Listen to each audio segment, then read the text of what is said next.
예.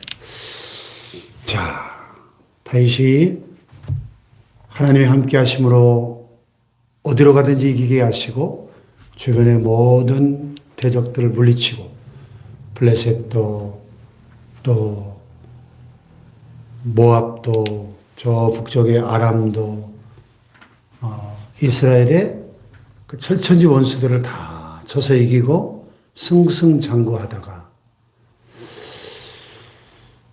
자 이제 봄이 되어서 왕들이 출전할 때가 되었을 때 요압 장군과 부하들을 온 군대를 전쟁터에 내보내고 자기만 혼자 예루살렘 왕궁에 남습니다. 이전의 다윗의 모습이 아니죠. 자, 있어야 할 자리에 있지 않을 때 무서운 죄의 유혹이 찾아옵니다. 외부의 적들과의 모든 싸움에 승리했던 다윗이 내부의 무서운 죄의 유혹과의 영적 전쟁에 패배하고 맙니다. 그래서 언제나 가장 무서운 적은 우리 밖에 있는 것이 아니라 내 안에 있다는 사실을 우리는 기억해야 됩니다. 네. 자, 부하들은 전쟁터에 내보내놓고 자기는 왕궁에서 실컷 낮잠을 자다가 오후 늦게 일어나가지고 기지개를 펴고 왕궁 옥상을 거닐다가 보니까 어떤 여자가 벌거벗고 목욕을 하는 거예요. 자, 유혹이 우리 앞에 찾아오는 것을 우리가 막을 방법은 없습니다.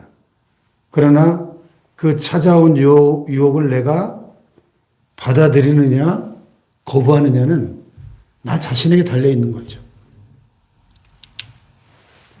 다윗이 그 장면을 보고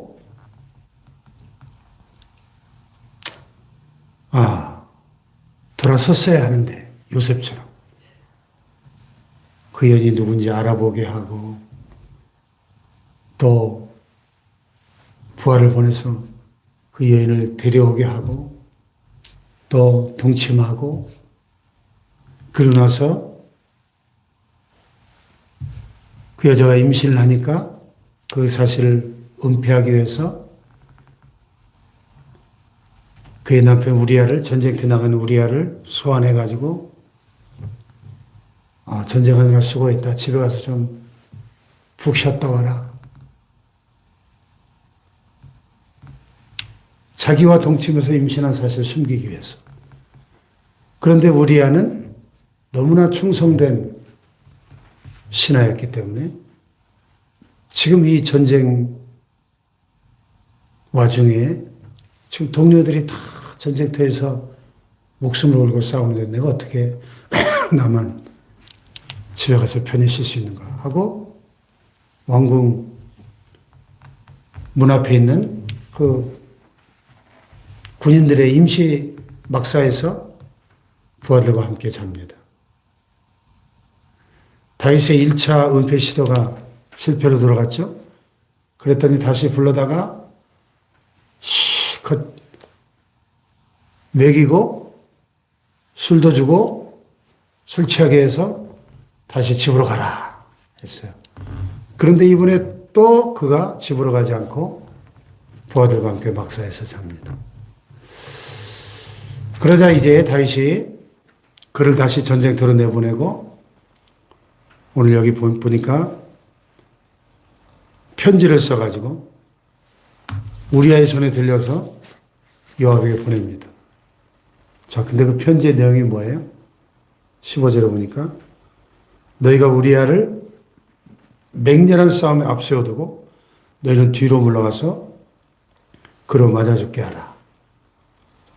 자, 우리아를 죽게 만들려고 하는 그 밀서를 우리아 자신의 손에 들려서 요압에게 갖다 주게 하는 거예요. 너무 잔인하지 않나요? 우리아는 자기를 죽이라는 내용의 그런 편지라는 사실도 모르고 지금 그 편지를 들고 요압에게 가는 겁니다. 다윗이 어떻게 이럴 수가 있죠? 그 하나님의 사람 다윗이 어떻게 이렇게 무서운 죄를 계속해서 저지를 수가 있죠?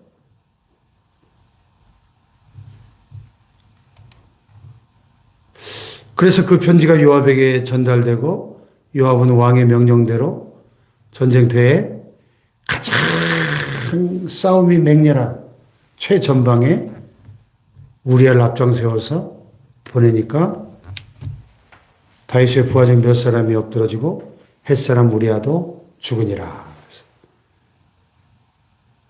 차도살인, 남의 칼을 빌려 사람을 죽이는 거죠. 자, 다윗의 이 죄가 완벽하게 덮여진 것처럼 보입니다. 예. 이걸 뭐라 그러죠? 완전 범죄라고 그러죠? 완전 범죄. 예.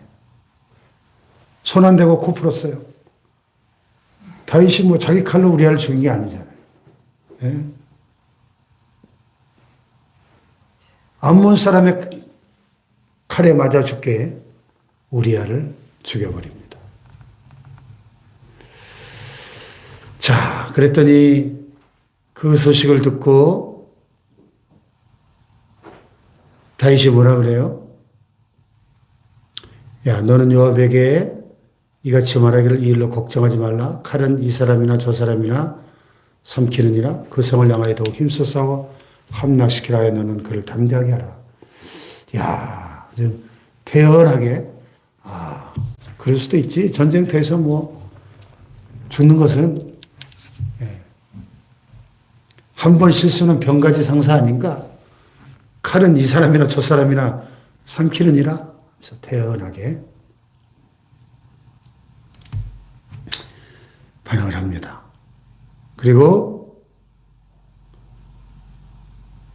우리의 아내 바세바는 남편이 죽었다는 소식을 듣고 남편을 위해 소리내어 울고 장례를 마침에 다윗이 사람을 보내 그를 왕궁으로 데려오니 그가 그의 아내가 되어 그에게 아들을 낳으니라.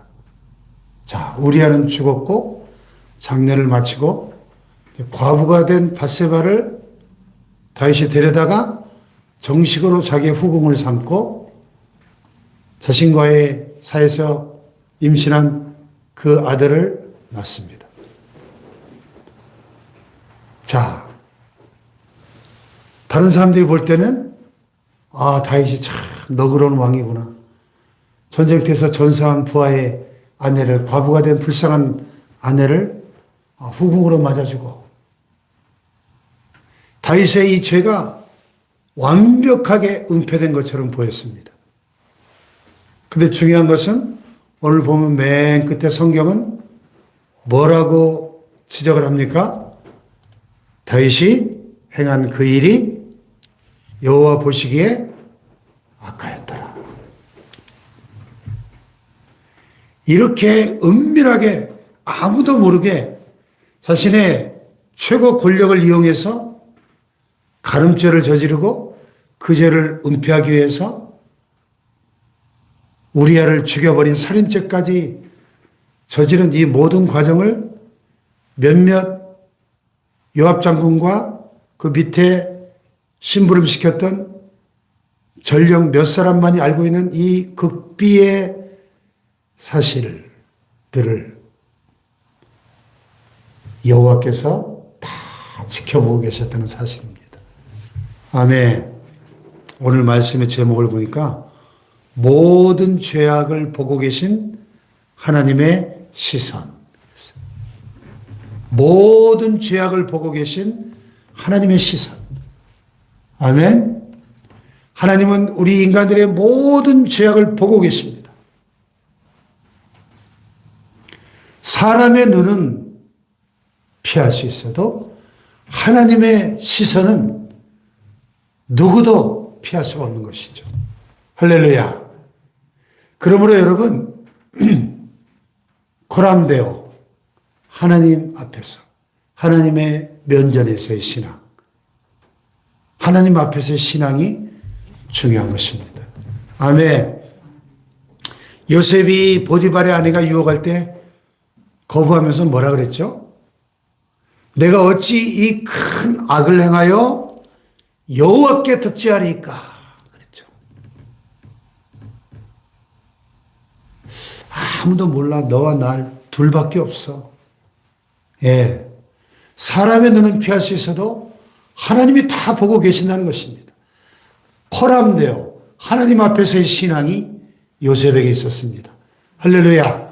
그래서 그 유혹을 뿌리치고 도망갑니다.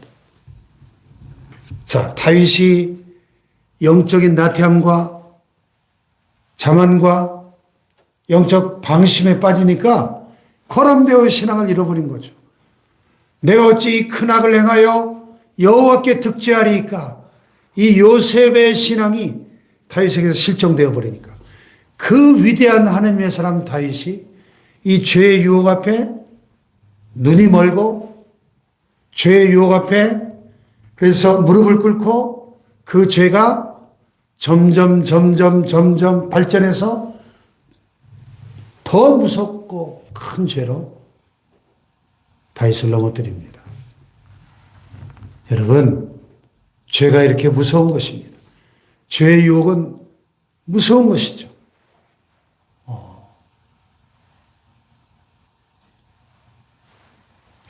다윗이 행한 그 일이 여호와 보시기에 악하였더라. 그래서 이 사무엘하 11장을 드라마로 만든다면, 드라마 제목을 영화나 드라마로 만들면 제목을 뭐라고 하면 좋을까요? 다윗. 이렇게 하면 멋있을 것 같아요. 다윗. 그 기가 막힌 하나님의 사람 다윗이 이 사무엘하 11장만 없었다면 다윗의 생애는 완벽하게 아름다운 하나님의 사람으로서 흠이 없는 생애가 됐을 텐데. 사무엘하 11장에서 다윗. 여러분, 이 다윗의 실패 앞에서 우리는 교훈을 얻습니다.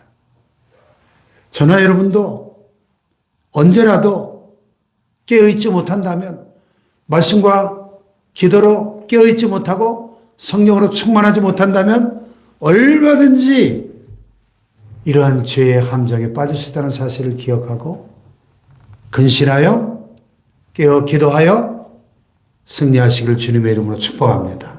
기도하십시다. 예, 하나님은 우리의 모든 삶을 꿰뚫어 보고 계십니다.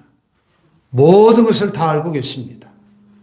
사람은 속일 수 있어도, 사람의 눈은 피할 수 있어도 하나님을 속일 수는 없습니다. 하나님 앞에서의 신앙으로 하나님 늘 깨어서 승리하게 하옵소서. 우리 주여 세 번 부르시고 기도하겠습니다. 주여, 주여.